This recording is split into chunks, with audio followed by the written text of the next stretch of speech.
2025 12వ నెల 19వ తారీఖు సాయంకాలం 6:30కి నాకు ఫోన్ చేశారు కలెక్టర్ ఆఫీస్ నుంచి. కలెక్టర్ ఆఫీస్ నుంచి ఫోన్ చేసి ఈ పేరు శాంతేనా అని చెప్పి అడిగారు. అవును సార్ అన్న. మేము కలెక్టర్ ఆఫీస్ నుంచి చేస్తున్నామమ్మా, నీ అర్జీ వచ్చింది మాకు అని చెప్పి అన్నారు. సార్ నమస్కారం సార్, మాది భూమి సమస్య అని చెప్పి మాట్లాడా. అయితే వాళ్ళు ఏమన్నారంటే, అమ్మ ఇది 2024లో మాకు వచ్చింది, మీకు ఏమైనా పరిష్కారం జరిగిందా అని చెప్పి అడిగారు. సార్ 2024లో అంటున్నారు, మరి ఇప్పుడు సంవత్సరం గడిచిపోయింది కదా, ఈ సంవత్సరం అంతా కూడా నేను పెడుతూనే ఉన్నాను కాగితాలు. 2024లో రావటం ఏంటి, ఇప్పుడు పెడుతూనే ఉన్నాను కదా నేను. మరి 2వ నెలలో పెట్టాను, మరి 3వ నెలలో, 4వ నెలలో పెట్టాను, 10వ నెలలో పెట్టాను, 7వ నెలలో పెట్టా. ఇవన్నీ జరుగుతూనే ఉన్నాయి, పెడుతూనే ఉన్నాయి సంవత్సరం అంతా కూడా నేను.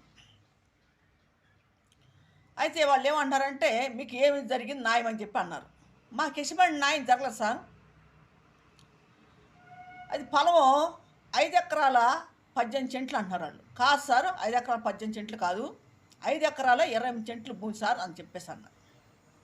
అది ఇందిరాగాంధీ గారి టైంలో వచ్చింది సార్, 1980లో వచ్చింది. మరి మా అమ్మగారికి అన్నయ్య గారికి వచ్చిందని చెప్పేసి మాట్లాడారు. సరేనమ్మా మరి ఏంటి చెప్పేసి అన్నారు. సార్ మాకు న్యాయం చేయాలి సార్, మా భూమి మాకు ఇప్పించండి.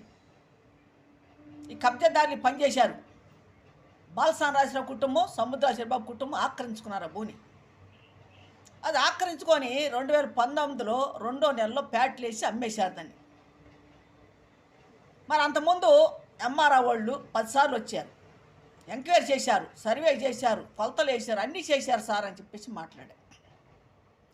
మరి పద్మభూషణం ఎంఆర్ఆ గారు ఉన్నప్పుడు మేము ధర్నా కూడా చేసాం. మా 4 కుటుంబాలు కలిసి ధర్నా కూడా చేసాం. మరి ధర్నా చేసేటప్పుడు ఆయన ఏమన్నారంటే, పిలిపించి మమ్మల్ని, శాంతమ్మ నువ్వు ధర్నా తీసేయి, మీకు పొలం పట్ట, పాస్బుక్, ఇంటి పట్ట ఇస్తాం అని చెప్పి మమ్మల్ని ధర్నా ఆపేసి లోనకు పిలిపించారు. అందరం లైన్గా నిల్చోబెట్టాడు లోన. నుంచోబెట్టి ఒక్కళ్ళే మాట్లాడండి అని చెప్పి అన్నాడు.